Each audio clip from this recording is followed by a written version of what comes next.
ஒருவேளை நான் இறந்துட்டா அதுக்கு நீ மிகப்பெரிய விலை கொடுக்க வேண்டி இருக்கும். நீ இப்ப எடுக்கிற இந்த முடிவால பிற்காலத்துல ரொம்பவே வருத்தப்படுவ அமிர்தா. இத குடிச்சா சாவே இல்லைன்னு எல்லாரும் சொல்லுவாங்க. இவங்க ஒருத்தர் என் கூட இருந்தாங்கன்னா என் காதலுக்கு சாவு இல்லைன்னு நான் சொல்லுவேன்.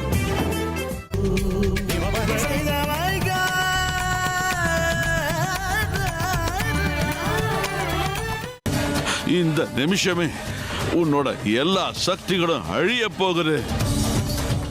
நாளைக்கு மத்தியானம் வரைக்கும் நீ ஒரு சாதாரண பொண்ணா தான் இருப்ப.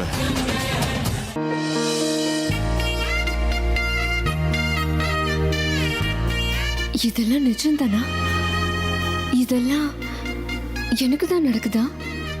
நிஜமாவே நான் அர்ஜுன் பக்கத்துல உட்காந்து இப்படி மஞ்சள் பூசிக்கிட்டு இருக்கேன்னா என்னாலேயே நம்ப முடியல. ஆனா இதுதான் நிஜம். நான் நினைச்ச மாதிரியே எல்லாம் நடந்துகிட்டு இருக்கு. என்னுடைய ஆசை நிறைவேறிட்டு இருக்கு. ஏங்க ஏங்க ஏங்க கொஞ்சம் கண்ட்ரோல் பண்ணிக்கோங்க. நீங்க இந்த ரேஞ்சுக்கு சந்தோஷப்பட்டீங்கன்னா எதே துடிப்பு நின்னு போயிடுங்க. எல்லாரும் தயவு செஞ்சு கவனிங்க. நம்ம வீட்டு புள்ள அர்ஜுன் அவர்களுக்கு திருமதி அமிர்தா அவர்கள் சந்தோஷமா இருப்பது பார்த்து பாவம் ஹார்ட் பீட்டே நின்னுடும் போல இருக்கான். அப்படி என்று தன் மனைவியிடம் கூறிக்கொண்டிருக்கிறார். அர்ஜுன் அமிர்தாவின் பந்தக்கால் பூஜையின் சாஸ்திரத்தில் சுட சுட செய்திகள் தெரிந்து கொள்ள பாருங்கள் சித்ரா நியூஸ்.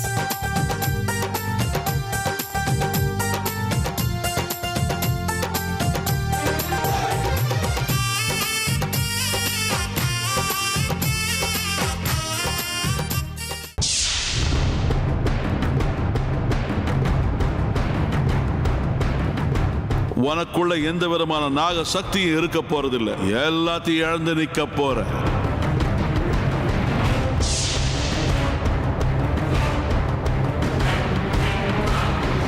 நீ உன்னோட நாக சக்திகளை உடனே இழந்து இந்த நிமிஷத்துல இருந்து ஆரம்பிச்சு நாளைக்கு மத்தியானம் வரைக்கும் எந்த விதமான மகத்தான சக்திகளும் இல்லாத சாதாரண மனுஷியா தான் இருப்ப. சித்தையா சிதையா சித்தையா சித்தையா சித்தையா சித்தையா சித்தையா எங்க இருக்க எங்க இருக்க எங்க இருக்க?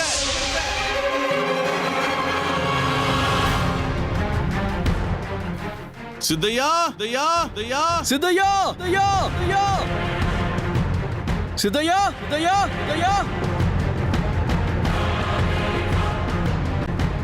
சிதையா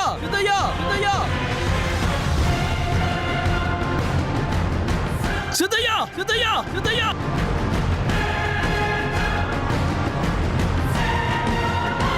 சிதையா சிதையா அப்பா பாபா சித்தையா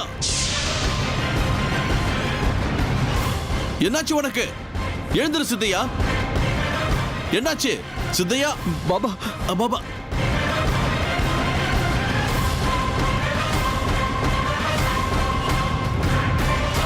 சித்தையா உயிரோட இல்ல விஷ்ணு.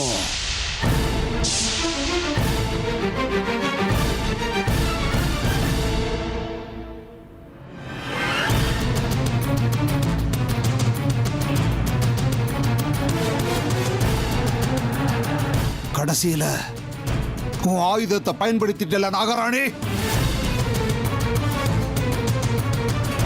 நீ இங்கதான் எங்கேயோ இருக்கேன்னு இப்ப நிரூபணம் ஆயிடுச்சு. அவ்வளவு சீக்கிரமா நீ இந்த எல்லையை விட்டு தாண்டி போக வாய்ப்பே கிடையாது. அப்படின்னா பாபா இந்த வேலையை செஞ்சது அந்த நாகராணியா?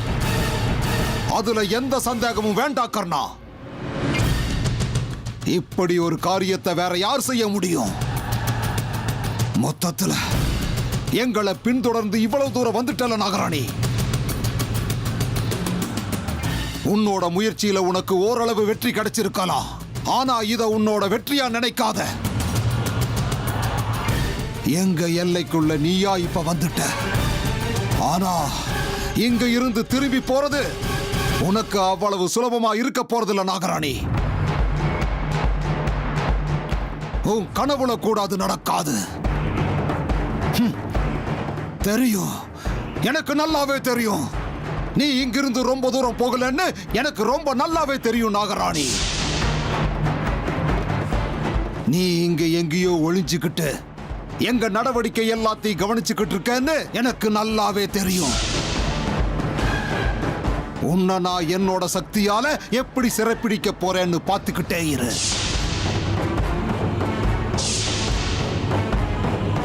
நீ எங்க ஒளிஞ்சிருந்தாலும் என் சக்தியால உன்னை எங்கிட்ட இழுக்கிற திறமை எனக்கு இருக்கு.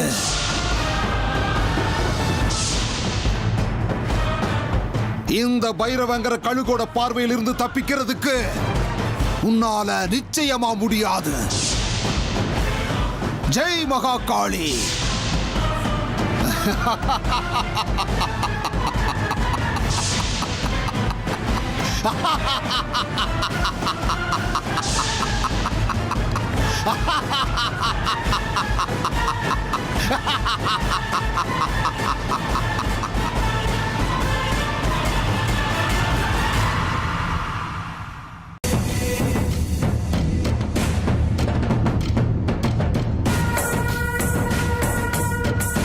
என்னம்மா இது? உங்க பையனுக்கும் மருமகளுக்கும் நீங்க மஞ்சள் பூச மாட்டீங்களா?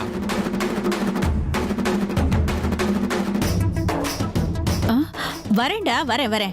நான் உங்களுக்கு மஞ்சள் பூசாம இந்த சாஸ்திரம் எப்படிடா முடியும்? வீட்டுக்கு வந்த 5 சுமங்கலிகளை முதல்ல இந்த மஞ்சளை பூச சொல்லணும். அதான் சம்பிரதாயம்.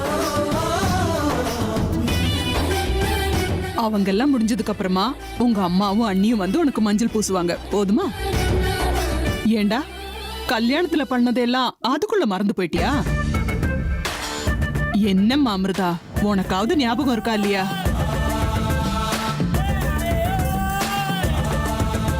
பாட்டி, அப்பவே அத்தை சொன்ன மாதிரி எனக்கு எல்லாமே இப்ப புதுசு புதுசா இருக்கு.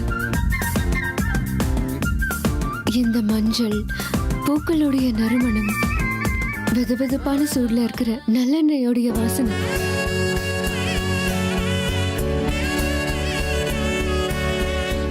பழைய விஷயங்கள் எல்லாம் மறக்கடிச்சு ஒரு புது உலகத்துக்கு கூட்டிட்டு போற மாதிரி இருக்கு. என்னப்பா அர்ஜுன், நீதான் ரொம்ப ரொமான்டிக்னு நினைச்சேன். உன் பொண்டாட்டி உன்னை விட ஒரு படி மேலதான் இருக்காப்பா. உட்கார்ந்து இருக்கிறத பாரு, குத்து கல்லாட்டம். கடைசியில பாட்டியையும் உன் வலையில விழ வச்சிட்டல. எனக்கு கிடைக்க வேண்டிய சந்தோஷத்தெல்லாம் பறிச்சு நீ அனுபவிச்சிட்டு இருக்க. அதுக்காக ரொம்ப சந்தோஷப்படாத அமிர்தா. இதெல்லாம் நீ நினைக்கிற மாதிரி உனக்கு நிரந்தரமா கிடைக்க போறதில்ல. அப்படி ஒரு வேலையை நான் பண்றேன். ஹேமா, சித்ரா, போங்க மஞ்சள் பூசுங்க. அமிர்தா, இது ஒண்ணும் சாதாரண மஞ்சள் கிடையாதுமா. மைசூர்ல இருந்து வரவழைச்ச மஞ்சள். இந்த சாஸ்திரத்துக்காக ஸ்பெஷலா. இத பூசிக்கிட்டா அழகு மட்டும் இல்ல, ஆரோக்கியமும் நல்லா இருக்கும். அதனாலதான் நம்ம பெரியவங்க இந்த மாதிரி சாஸ்திரத்துக்கெல்லாம் முக்கியத்துவம் கொடுக்கறாங்க.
அர்ஜுன், இப்போ நீங்க 2 பேரும் ஒருத்தருக்கு ஒருத்தர் மஞ்சளை பூசிக்கோங்க. முதல்ல அமிர்தா மஞ்சள் பூசட்டும். அமிர்தா, இந்த பக்கம் திரும்பு. இந்த பார், முதல்ல கண்ணத்துல பூசணும், அதுக்கப்புறம் கைக்கு பூசணும், அப்புறம் கால்ல பூசணும். என்னம்மா நீங்க ஏதோ சின்ன பிள்ளைங்களுக்கு சொல்ற மாதிரி சொல்றீங்க. என் மகனுக்கும் மருமகளுக்கும் இது என்ன தெரியாதா என்ன?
சித்தையா உயிர் பிழைக்கணும்.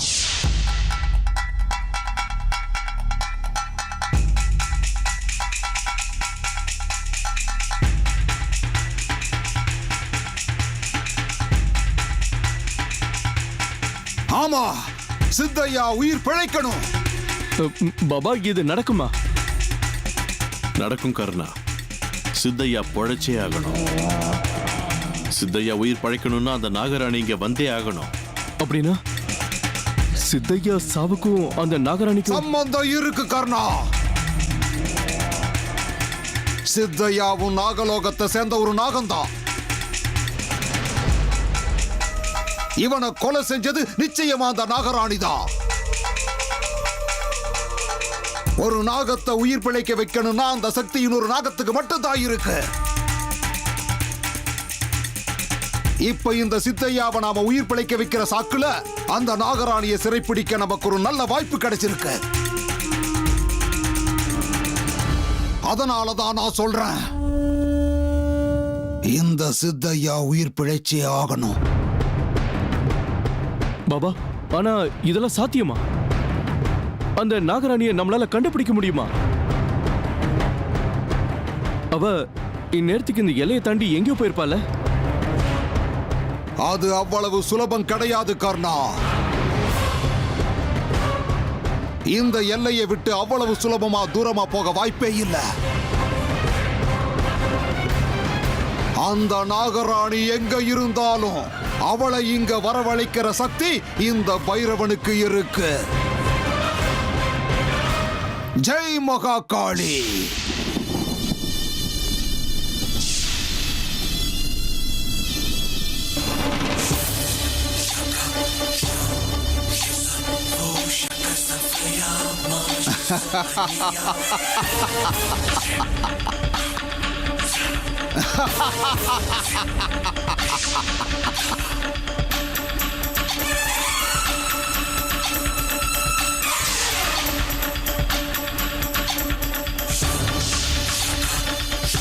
பாபா என்ன இது?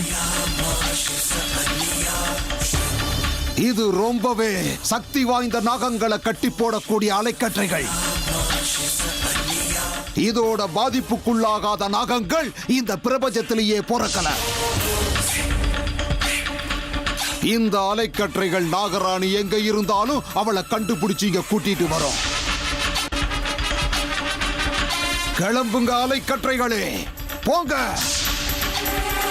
அந்த நாகராணி எங்க இருந்தாலும் அவளை தேடி இங்க இழுத்துட்டு வாங்க. போங்க.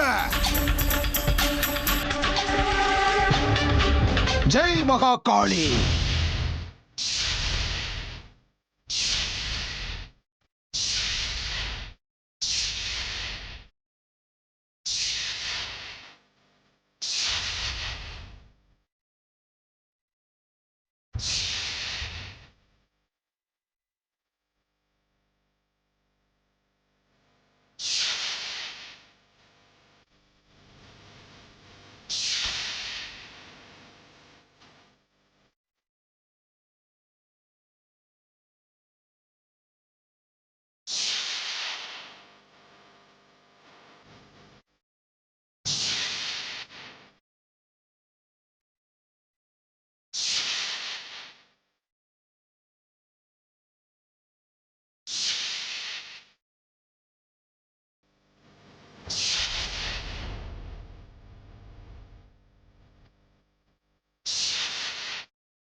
மனிதர்களுடைய உலகத்துக்குள்ள எவ்வளவுலாம் சந்தோஷங்கள் இருக்கா, அதுவும் இந்த கல்யாண விஷயத்துல.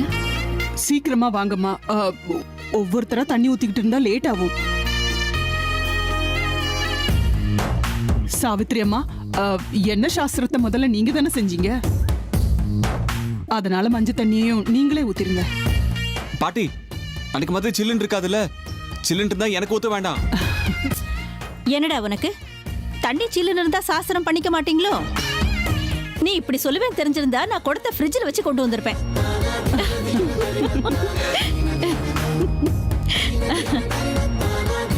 ஹேமா, போதும் சும்மாரு. பாவம், அவன் முகத்தை பாரு. என் பேர முகம் வாடி போச்சு பாரு. பாட்டி, வாய்ப்பு கிடைக்கும் போது காலை வாரி விட்டுறணும். ஏன்னா இதுக்கப்புறம் இவங்க நம்ம கைக்கு கிடைப்பாங்களோ மாட்டாங்களோ. பாவம் சித்ரா. மொத்தத்துல பலியாட மாதிரி நான் ஒருத்தவங்களுக்கு சிக்கிட்டேன்ல. இருங்க இருங்க, எனக்கும் காலம் வரும், அப்ப பேசிக்கிறேன். ஆஹா, அதெல்லாம் காலம் வரும்போது பாத்துக்கலாம். இப்போ உங்களுக்காக தண்ணிய நல்லா கொதிக்க வச்சு ஆற வச்சு வெது வெதுன்னு கொண்டு வர சொல்லியிருக்கேன். போதுமா சாவித்ரி அம்மா?